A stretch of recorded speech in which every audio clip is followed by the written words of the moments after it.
This is what desperation looks like in Gaza. A man-made crisis of hunger that is growing more dire by the day, where survival for this mother and her children means eating leaves from trees. It's because of the lack of food, she says. We don't have anything, so we've been eating leaves for a week. Israel has been forced to partially lift its blockade amid global horror, as starvation grips Gaza's population. Spain now joining Jordan in parachuting food and other supplies. But aid agencies have called these airdrops insufficient and inefficient.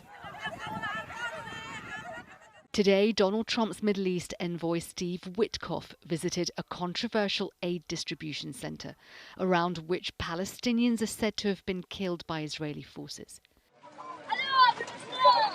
The UN says more than 1,000 Gazans have died while seeking food. They had to travel many, many miles across active war zones in the hope that they might get some food.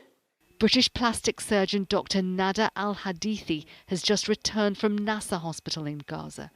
One day, she says, she saw hundreds of casualties rushed in who'd all been to the aid centre to get food. There were 100 in the morning, and then there was a pause when they managed to sort of catch up, and then another 200 came in. So that was 300 in one day from that site. A lot of them would be young boys, 8, 9, 10, and they were the ones that were going out to get water for their families and food for their families. And oftentimes because there's someone severely injured at home. But we know that they're children and they're being targeted.